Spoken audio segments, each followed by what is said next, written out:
Way to go, Trent. So what's filming us? These cameras? Yeah. Okay. What? It's not. We're live already. Yep. What? You didn't tell us that. No. 3, 2. Liar. Hey, everybody. It's Jonathan Harmon with the J Harmon Home Team, powered by Keller Williams. And we are here in Spread the Positive Studios at Cedar Glade.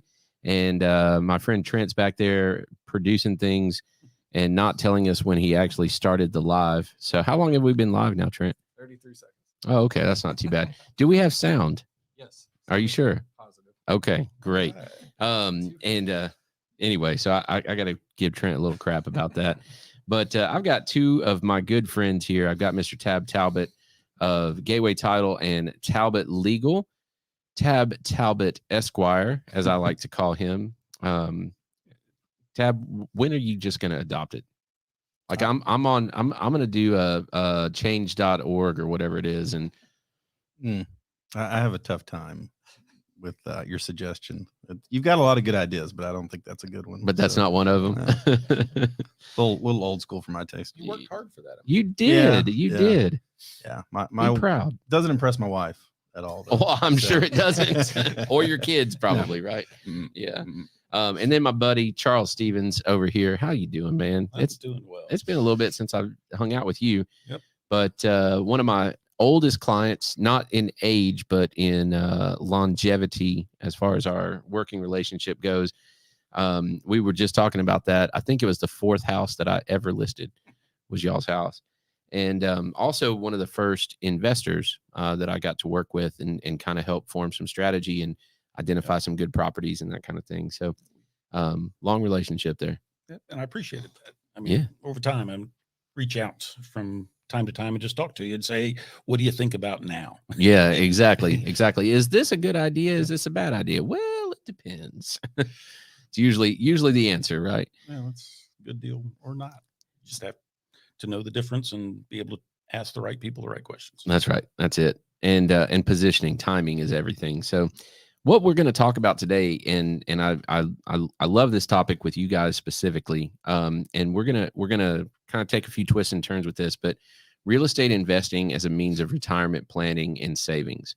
So Tab, with Talbott Legal, you're doing a lot of estate planning and things like that. So I want to get some info from you, some insight on how to do that the right way and how to even transfer properties and things like that. Because, ultimately retirement savings is about enjoying your retirement years, but then it's also about having a legacy to hand over to your next generation. And, with a little bit of planning on the front end, you can do a whole lot more on the back end. And that's what I'd like to get your insight on. And then Charles, as somebody that's, I was wondering what that was going to be. Yeah.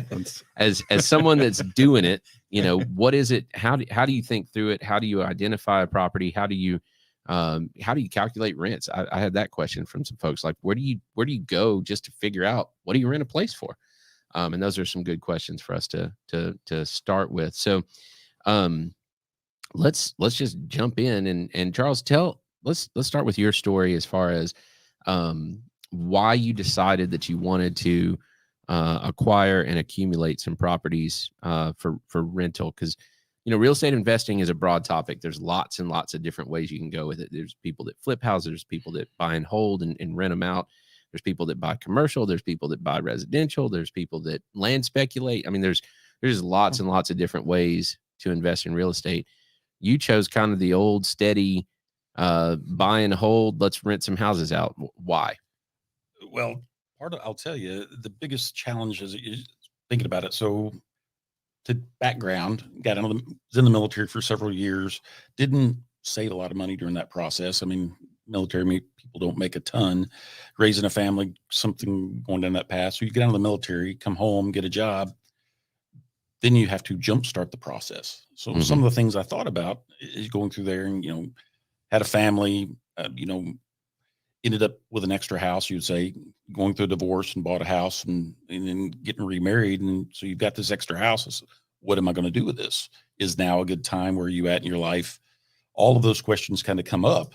And then you immediately start looking at, so what does the future hold? Where am I at? So, I mean, initially I took kind of a snapshot of where I was, where I wanted to be, kind of did some of the retirement.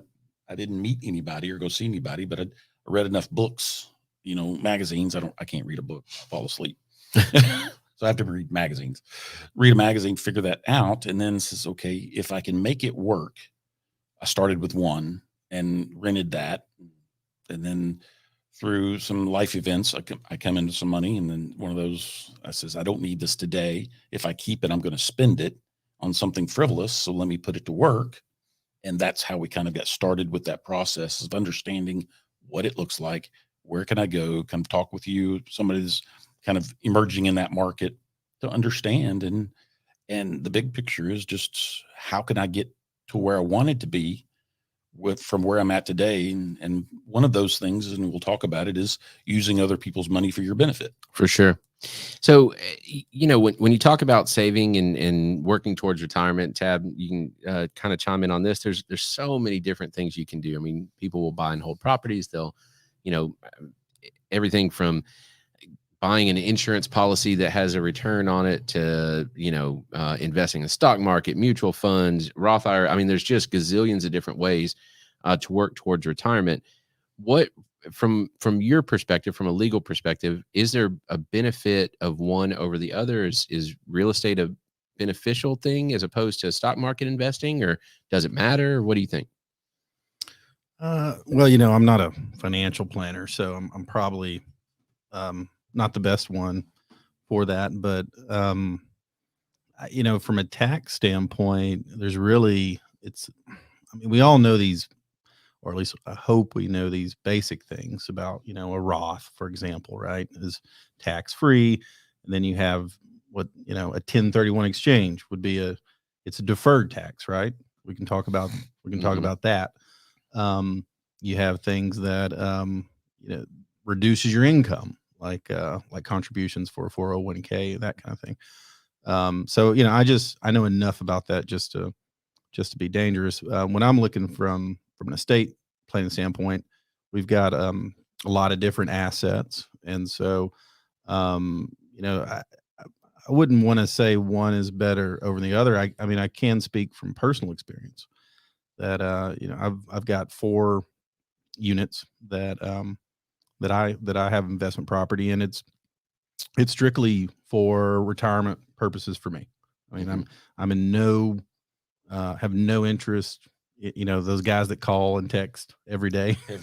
I told one today that I'd sell one of my units for, I said, I won't take a penny under $2 million. Right. And I actually said that. And they said, well, is there any wiggle room in that? And I said, I won't take a penny under $2 million. Right. Yeah. 19999. Yeah. Well, nope. $2 million. So how old is your roof, sir? Yeah. Yeah. Like how old's your HVAC unit? They said, are you doing any work on the house? I said, it's 100+ years old. Yes, I'm constantly doing work on it. So, so I look at it, like I said, I can put a little personal taste to it. I will say, and again, we can get into these things later if you want. I'm not sure what the agenda is, but there are certain trusts that, you can set up that can be nice. I'll put it that way. To be clear, when we're talking about trust, I mean, it's mainly a way just to avoid probate, right? Sure. And so I have all of my properties in a trust really for that reason, because I did not want, if something happened to my wife and I, with 7-year-old twins, I didn't want anyone to have to worry about what are we going to do with all these properties floating around. And how do we get them into what would be a testamentary trust? And so what I like about what I've set up, if something happens to us, it's seamless, because the trust owns it now, and the trust will own it if we're gone. And so my trustee can sell them if he feels like it, or he can just keep them as income and, for whatever. So I like that. There's also Tennessee, believe it or not, a lot of the codes we have one of the few states where we have codified our trust laws. And so what that means is they've got more gravity than perhaps other states. And one of the best things we have, in my opinion, is what's called a community trust. And again, that's what we have our setup in.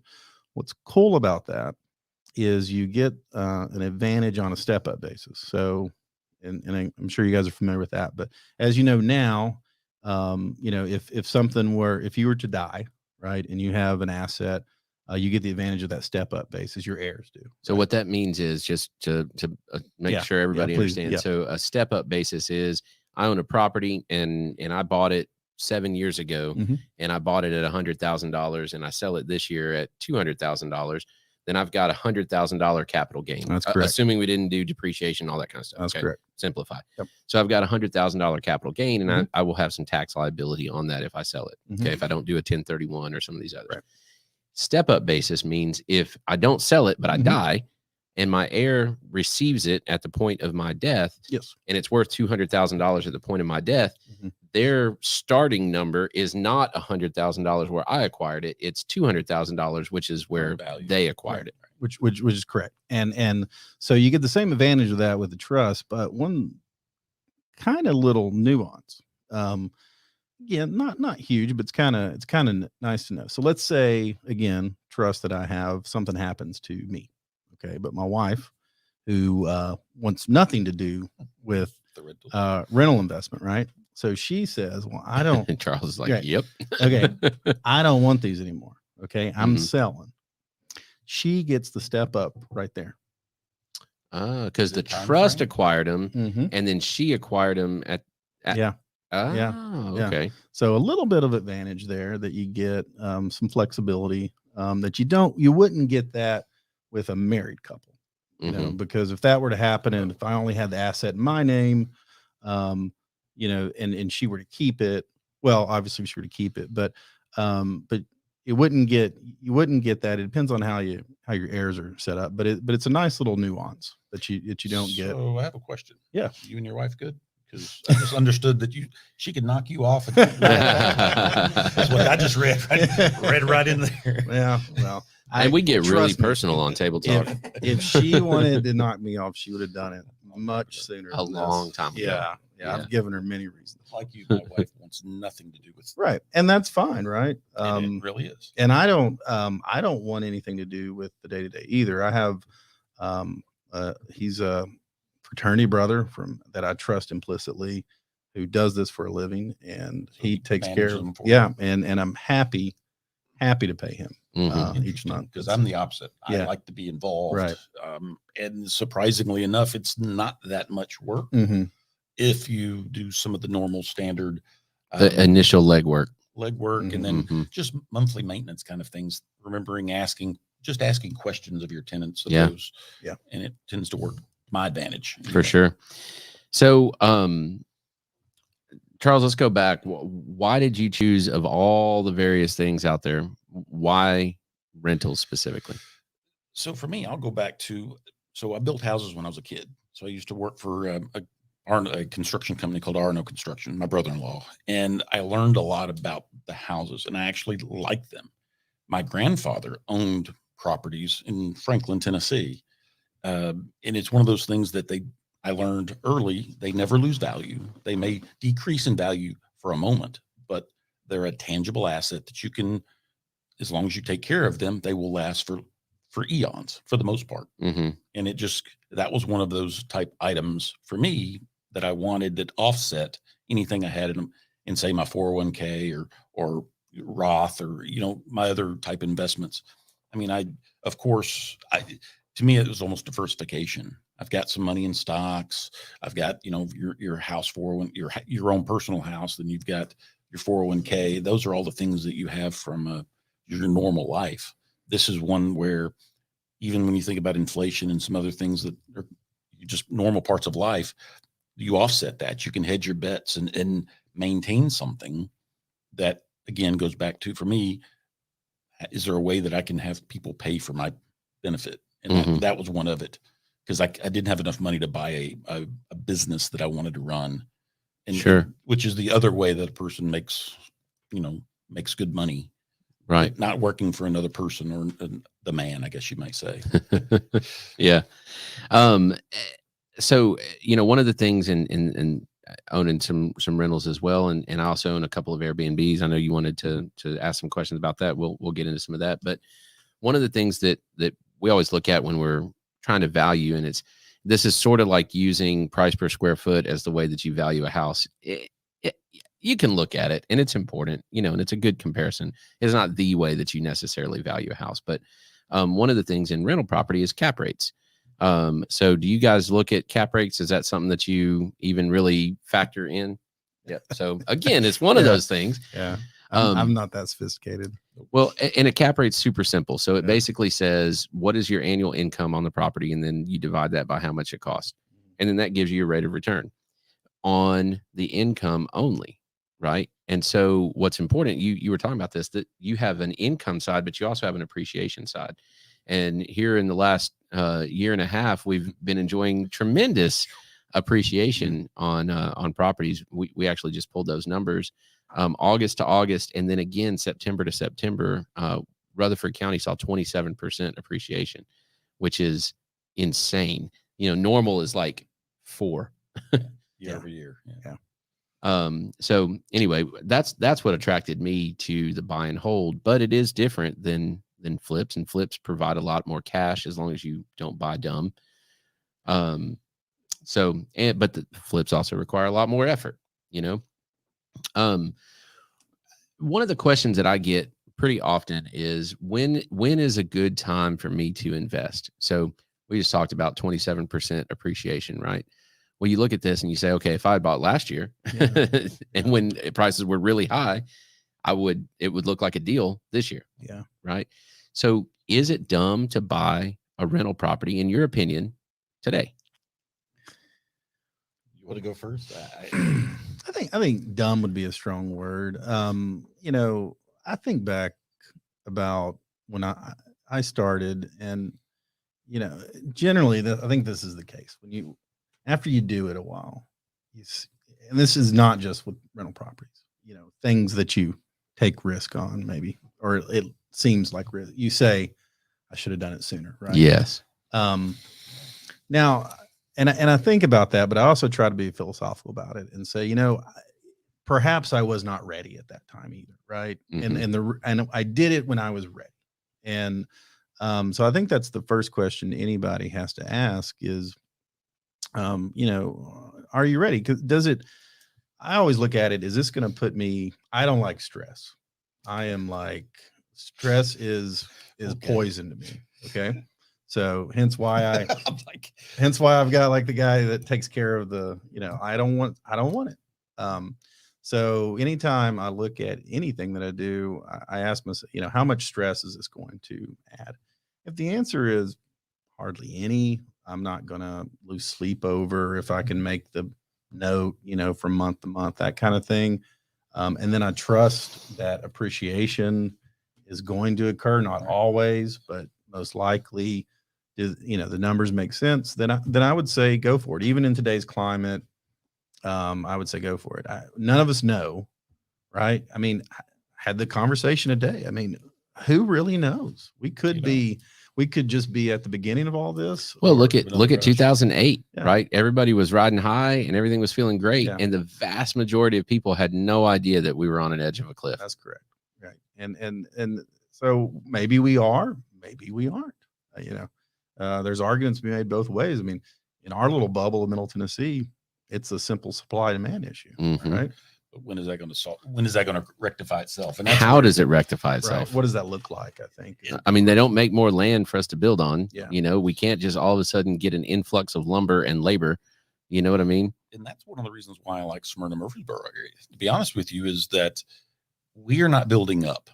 We are building this way, which makes the land more expensive. Exactly. Yeah. You go to Nashville. I mean, prices may be higher, but in a year, 2 more high rises go up. There's 1,000 more. We may not have that kind of benefit. Well, and even on the smaller residential, they're taking 1 and turning it into 4. They're increasing density tremendously. Yeah, I mean, and obviously there was a really good time to buy. Yes, right. Sure. So for those that bought, good for you. But again, just to go back to that question, I wouldn't that. If it was me and I'm trying to build something, I'm dedicated to this, which is part of what Lane and I do. We're dedicated to this concept of diversifying, right? Not only from an investment standpoint, from tax implications, Sure. whatever it may be, right? If you're dedicated to that concept, then and again, you can use the bank's money, and you have some that you can put into it, and you're not going to lose sleep. I wouldn't discourage. Well, I would have to run the numbers again because that's the part. Always run the numbers, because that's the part that scares me today. I mean, Yeah. I've called you a couple of times going, what do you think is where we at? Kind of where's the market going? And with it still going higher, I mean, rates, I'm not sure what you can get sustainably, because one of the benefits for my rentals is, well, I have never made a rental payment on any of my properties myself. Right. That's been one of those just Yeah. fantastic deals. The other one that Well, your first renter came in and paid what you were asking and did like, what was it, like a 3-year lease or something crazy, and paid it all up front or something ridiculous. He wanted to I make sure remember that. he paid a year up front. Yeah. And it was like, that's fantastic. But that also has its element of Well, fear, which stress. And for me, that kind of stressed me a little bit because that's Mhm. too obvious. Why Mhm. can't you buy your own? Mhm. But all of our rentals today have 2-year leases on them. I mean, that's the standard now for me. Now, I don't ask the premium dollar. I ask a little bit below that because I'd rather have a tenant that's in there Mhm. that's dependable, good to my property, and not moving out anytime soon. Because one of the biggest problems or most of the damage for a property and costs that I incur as a real, landlord. I hate that term, but that is Move they in, change move out. over because Mhm. I've got to either put carpet in or maybe it's paint, but Mhm. and I've got to deal with them in kind of a weird way. But if you sign it to your lease, and as long as taxes don't go up and I'm still not losing money, you can re-up and I won't raise the rate. Mhm.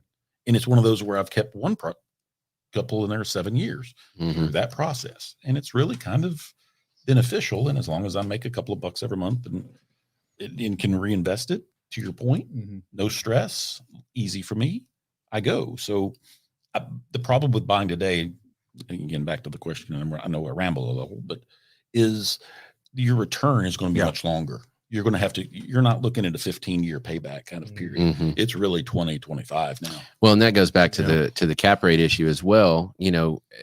When I was buying the bulk of my properties, a 10% cap rate, where you essentially made 10% on your investment per year just on the income. Mhm. That was what you looked for. I mean, that was kind of the standard. Now, Rutherford County, you're sitting at, I mean, if you're between 7 and 8, Yeah. that's good. So then you start thinking, well, can I make better than 7 or 8 on the stock market? Well, yeah. Yeah. You sure Higher can. risk. Yeah. So Yeah. higher risk, different kind of risk, Mhm. right? And so then you start having the diversification, communication. What's up? Hey, we got a comment. We got a comment. We got a comment. Oh my word, it's the first one. Producer Producer Trent jumping in. What's the comment? Yeah, so from JD, shouts to JD. He says, clearly I know nil. Shouts to his show. JD knows nil. He says, but is any investment in property in the Ruco area considered a bad idea based on rapid valuation? Even a home you basically rebuild from the ground up just for the land seemingly would repay and profit in a short amount of time. Am I wrong? No. So if you guys, I'll jump in on Go this, for and it. then you guys go add to it if you want. This actually goes back to the when is a good time to become an investor. And I'm going to go a little bit off of what Tab was saying, and that is, I think the best time to become an investor is when you're ready to become an investor. And here's the deal: if you were sitting around last year going, "Oh, is this a good time to become an investor? Holy cow, prices are so high. When are they going to come down?" And you waited another year, well, guess what? You lost 27%, right? Or didn't gain 27%. Right, How about that? right. Because you haven't capitalized on it yet. That's right. Exactly. So, kind of is there a bad investment in Rutherford County? It was ultimately the question from JD, and thank you, JD, for asking that. I would say it's possible for you to have a bad investment anywhere if you don't know how to capitalize on the investment, and if you weigh over it, if you're reckless about it, acquiring it. Is that the best way to say it? Well, and I would just say again, I think it's what your strategy is. So Yes. if I look at it long term. So if you bought something, chances are seemingly good right now. If you buy something today, it's going to be worth more tomorrow, right? But don't be stupid. But I don't look at that's not why I buy investment properties. I'm not looking at what they're going to be worth in 2, 5, 10 years. I hope that by the end, when I'm ready to sell, they're worth at least what I paid for them. Yeah. Okay. And I think there's probably a good chance that's going to happen, right? Yes. But you're looking at the income side That's of what it. I'm looking for. Yeah. And you're I'm looking at for that passive income. That's right. And that person's that gets paying. into the part about the margins right now. Mhm. It's very difficult now when you look at, I don't know how many auctions I've been to just out of curiosity. And I'm like, I don't understand it. Unless you have cash California just money. sitting around and you just, again, for the sake of diversification, you're just like, I'm going to put some money into real estate. Well, and I think, don't understand it. I think I can't do it. I think that's employing a different strategy. So if you're purchasing properties, let's say downtown, and your plan is to do kind of the Nashville model where you're going to take one down and put 4 up. And there's a little bit of that happening. Yeah. Right. Yeah. Or if you're essentially holding to speculate to sell later, or if you're going to flip that property, you can acquire it at X number of dollars per square foot, put this much more into it and sell it for this much more. But from a buy and hold standpoint, I think overpaying is not necessarily your best strategy. But again, it goes back to, like, for me, where my 3 of my rental properties are, they're literally in a triangle, like right together. Yes. Mhm. And so for me, I paid a little bit more for those because of the convenience of course of maintaining them. And I think that, again, I think you're right. I think it depends on what your strategy is. You need to be very clear about what that is.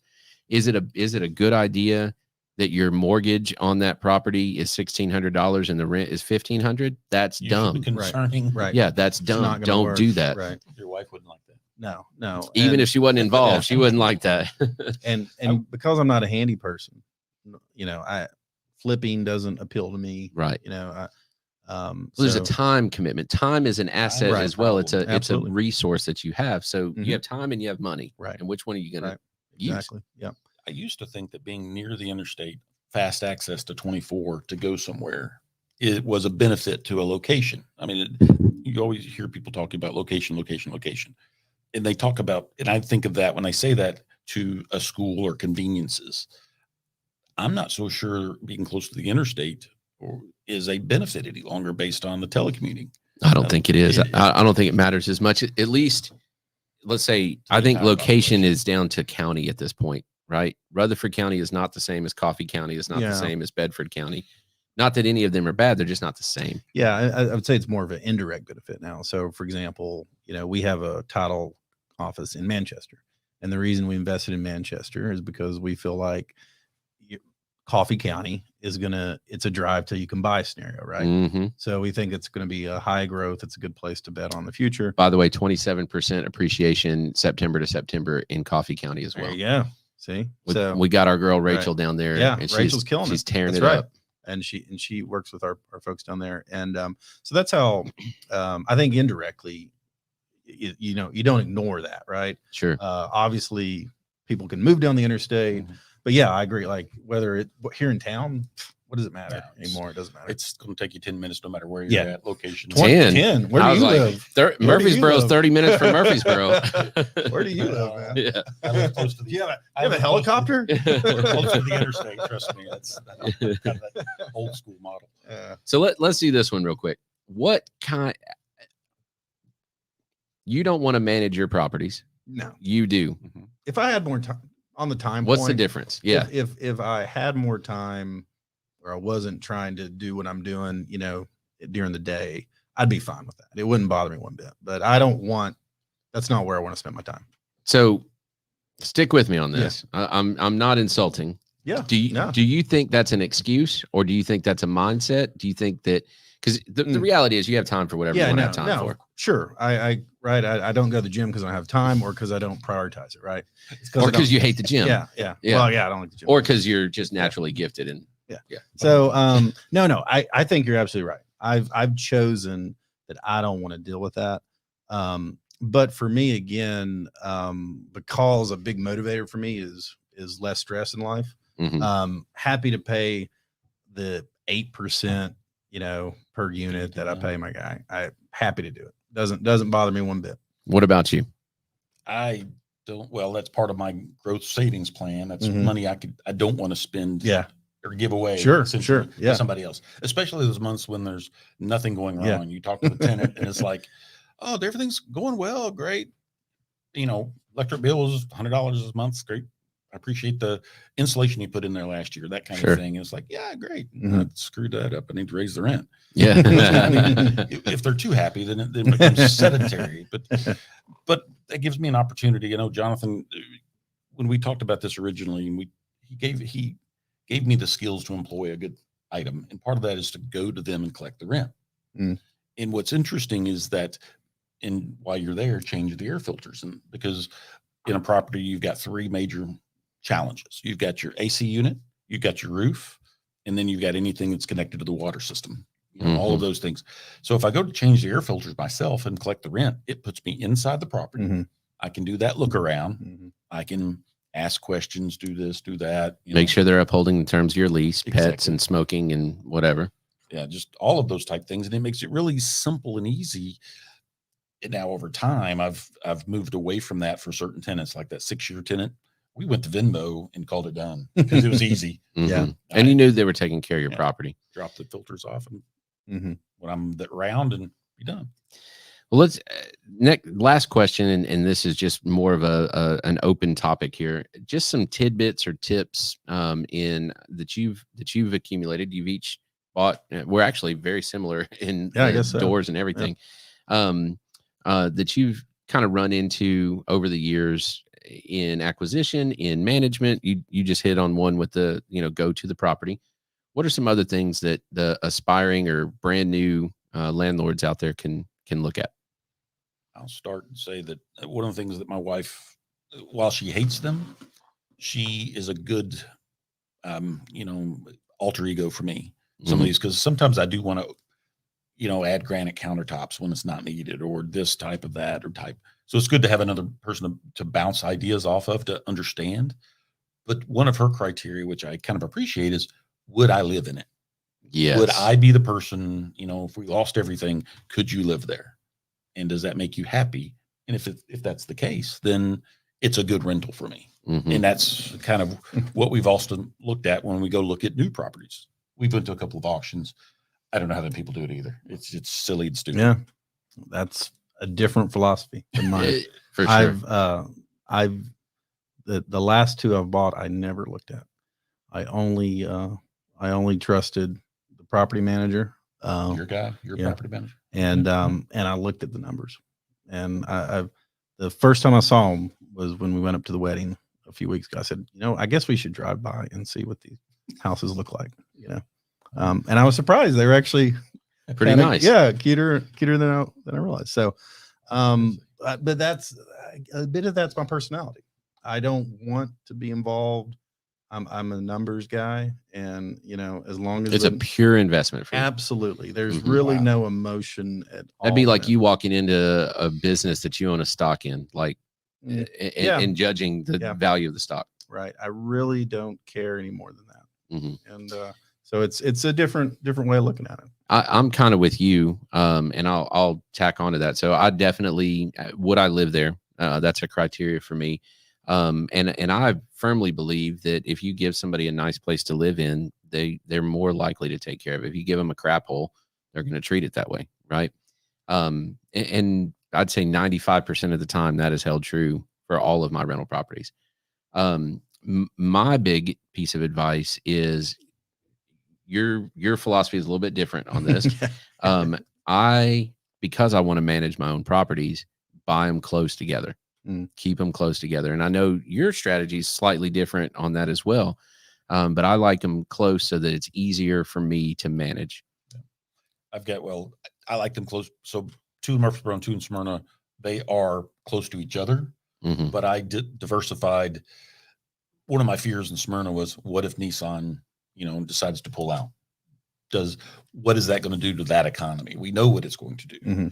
So I didn't want to put all my eggs in that basket. So, which is kind of where we ended in Murfreesboro. Now, what's interesting is I never thought that State Farm would have pulled out of the building they pulled out of, because I've got one on both sides. And now I'm like going and trying to understand, what is that doing is it doing anything? And in the well, I'm really upset the city pulled out of it, because that would have been a great centerpiece. Yeah. And I'm a little hesitant who's going to move in there, but I like to be near industry,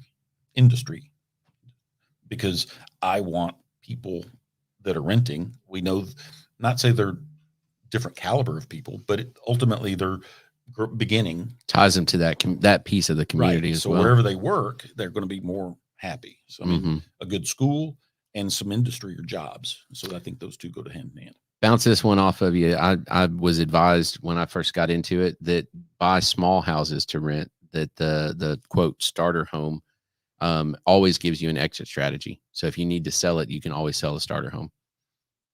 I don't like always and never. I never say never and always. I never say never. Right. Yeah. No, I don't. I really, I think every situation is, I mean, obviously, yeah, 3-2 all day, right? Sure. Absolutely, of course. But I mean, that's the formula that all the big hedge funds are using. right. 3, They 2, do it 2. for a reason, right? Mhm. So, I mean, of course, but I mean, situational. I don't own no executive homes, but I don't think I own anything necessarily that's considered to be a starter home. Everything is 1,800 or up. Yeah. And I've got a 4-3 as well as a couple of 3-2s. Yeah. So Give you an example. There was Jamie Averwater's partner, his father, Tom Hyde. Mhm. He, from what I understand, so I may be not saying this correctly, but he would buy executive homes and rent them. He had created this niche where it was Japanese executives with the Smyrna outfit, right, with Nissan, and he would rent these very nice homes to them, for standard periods of time, and I'm sure he did very well with that, but he saw something there that not everybody sees, and that nobody else was filling. right, Yeah. So and he had the income or assets to acquire those. Because that's the other piece of that. You got to be willing to risk leaving them open for an extended period. And that kind of gets in the Airbnb thing, I think, where I've never ventured into it, and I'd like to. It's definitely something I want to put in the portfolio. It's fun. So I've got 2 Airbnbs. Yeah. They are apartments that are attached to long-term rentals. So the long-term rentals basically pay, not basically, they do. They cover the full amount of the mortgage. But that's all, right? Like there's not extra. Yeah. And so for me, when I'm weighing the risk out, if I make literally anything per month on the Airbnb, I'm in great shape. And I will tell you, they stay booked all the time. And that's still and I know where you live, and that's a desirable area, but I'm the same way. And I hear this all the time. But they're not huge. So this is the thing. So like my Airbnbs are $50 to $70-ish a night. Okay. And then there's a pretty big cleaning fee that's on top of that. Right. So somebody can stay there for 3 nights and it's, $300 or whatever, $350. Cheaper than a hotel. But it's, I mean, every month it's, 4 to maybe 6 nights that aren't booked. And every other night is booked. Really? Yeah. And it's the secret to an Airbnb. So different from you, but more like you, got to get a good cleaning crew. And I'm going to throw it out there. 2 sisters made to clean. Samaria Ritchie, you are a freaking genius. And she has gotten us down to a science on how those places get flipped. She can flip it in about an hour. We've got it. I've made her a co-host on it. So she sees the calendar, and I mean, she has taken it and run with it. And it's been a very lucrative thing for her business as well. And it's a straight pass through on the cleaning fee. I don't make a dime off of that. Right. And we've got a laundry service that we've vetted out, and it's working great. But without that, the wheels fall off. Right. No COVID impact. Yeah, maybe a month. But even there, Airbnb actually stepped up and kind of helped us out. Yeah. So, I mean, it was, I'll tell you guys, it is the most shocking thing ever, but we just don't have issues. Yeah. Did your original properties have the extra apartment with them? Mm-hmm. And so when I acquired them, you bought them for that intensive purpose. That's it. Okay. That makes sense. Because I got a room upstairs. Hey, try it, man. You never know. Yeah. Yeah. Lisa, don't kill me on that one. So, anyway, so real quick, let's do this. Talbott Legal. Throw us your plug, man. estate planning for everyone. I mean, that's something I'm really passionate about, and I really like. I just feel like it should be. It's something everybody needs, and I like Does to. everybody need it? If you're gonna die, then I would, yeah. Then Highly you need recommend some form of estate planning. yeah. Okay, perfect. So, but yeah, I'm passionate about it. I like helping people do that, and it's one of those things too where I don't have when they're ready to talk, they're ready. So it's generally a good folks, good conversation. It's not exactly the most comfortable conversation, is it? Surprisingly, that part again, there's a mentality for most folks. Once they've decided that I need to sit down and do this, they're pretty matter of fact about it, because we're really just talking about legacy, and what and how do we want to protect it and pass it on. So most people, it's a good thing. I love being someone that they've got a problem, and I'm going to help them find a good solution. If you got a problem, Tab will solve it. So I love playing that role, and that's So that's my plug. And sounds like your rental properties are pretty booked up. You got anything coming open anytime soon? Lisa and I were talking about today. We have two in January, so they've got till beginning of December to tell me based on the contract, and we're trying to decide if we want to let them stay or that piece. I mean, it's just not that they're bad. So if they're listening, it's not one of those, but it's just one of those. It's the larger of my houses. So it's the 4-3, and I think we're undervaluing it some. Sure. So it's an opportunity. So I'll let them. They will dictate that future. The ball is in your court. Yeah. So if they move out, then we'll probably do a little quick reno and put it back on the market. I mean, like I said, the coolest thing about them is I've never made a house payment on any of those properties. Yeah. I've always done it. And traditionally we've got a cleaning crew. And so a friend of mine's cleaned the last one when I was in a pinch, kind of took care of some things for me. So that was great. But we typically are able to turn around and have them in by the 5th, 7th of somebody moving back in. And it's just finding the right carpet company, the right the right person for that and take care of it. And the cool thing is that renters oftentimes, if you treat them well, they will treat you well. 100% agree with that. Especially when you're finding them. I'm very upfront. I meet them at the property and I treat it like a home sale. Yeah. So we do an interview kind of like over the phone just to see if it fits. Then if we'll go down that path and we'll meet them at the property, walk them around, show them, let them ask questions of us and the property. And then, and only then, if we still think it's a good deal, do we have them go through that application process. Yeah, I'm the same way. Yep, exact same. Anything else you want to talk about? No, I appreciate the opportunity to speak with you and your podcast. I'm viewers. So glad you were here. Hey, JD, I hope we answered your question. Yeah, you got to shout out your boy real quick. Your underwriter. Oh, I was like, I have no idea what you're talking about.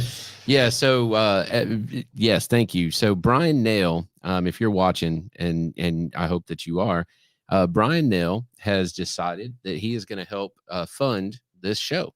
So he is underwriting us. He is giving some money to Trent and Spread the Positive to help offset the cost of that. And y'all, if you don't know Brian, you need to just meet him and have coffee with him, even if you don't need his services right now. Such a good dude over at Iberia Bank Mortgage, and just a sharp, purposeful, caring lender. And I mean, he's just darn good at his job. And quite frankly, I like drinking bourbon with him too. I mean, let's be honest here. Yeah. Why do we always come back to that same thing? I mean, you know. But anyway, he's awesome. So Brian, thank you so much for underwriting this, and thank you, Trent, for producing it. Spread the Positive, yes, sir. What is it? Shining light on bringing light to what's going right. Darn it, I never can get that first word. Yeah. Bringing light to what's going right. Speaking of that, should we the joke?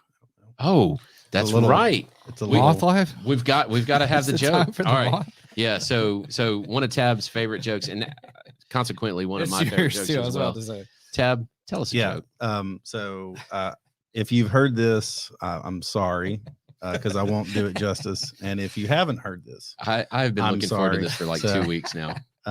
but Norm Macdonald, who was a comedian, passed away not too long ago, and a lot of R.I.P. Norm. a lot of his late night appearances were showing up on the internet, and one I had never seen before, but I guess it's called the Moth Joke. And so it goes something like this: a moth walks into a podiatrist Office. Yes. So a moth walks in the podiatrist's office, and the doc says, "What's wrong?" And the moth says, "Where to begin?" He's like, "I work all day for this guy named Gregory Ivanovich, and I don't even know what I'm doing. I don't think Gregory Ivanovich knows what I'm doing. I just know that he has power over me, and that makes him happy. But me, I just walk around in this malaise all day." Doctor says, "Okay, tell me more." He's like, "Well, and then I go home at night and roll over in bed, and there's this old lady staring at me. Don't even recognize her. Somebody I used to love. And then my youngest, Alexandria, she fell last year in the cold. The cold took her down like it did many of us. And but the worst is my oldest, Gregaro. I don't love him anymore. Every time I look at that cowardice face, it just reminds me of myself when I look in the mirror. If I was more brave, I'd just end it all, just all of it right now. I feel like a spider, even though I'm a moth that's just wrapped itself in this tangled. Tab, you actually memorized the entire joke. This is verbatim. This is Like incredible. You memorized the whole thing. So even though I'm a moth, I'm suffocating in this web of lies, and I'm just doc. I'm not good. And so the doc says, "Moth, man, you need help, but you need to see a psychiatrist. Why in the world did you come in here?" The moth says, "Because the light was on." I got you. One of my all-time favorite jokes. That's how you end the podcast. You killed that. You had to watch that like 7 Oh times. my gosh, yeah. that was amazing. Because that was good. Well, yeah. Oh, I was was like, so I'm going funny. to do it. I'm going to do it. that's right. Oh, thank you, Norm Macdonald, for all Yeah. of your R.I.P. contributions. Norm, man. Yeah. He's a Watch legend. that if Yeah. you haven't. Yeah, for sure. Hey, thanks for watching the Table Talk, where there's always a seat at the table with the J. Harmon Home Team.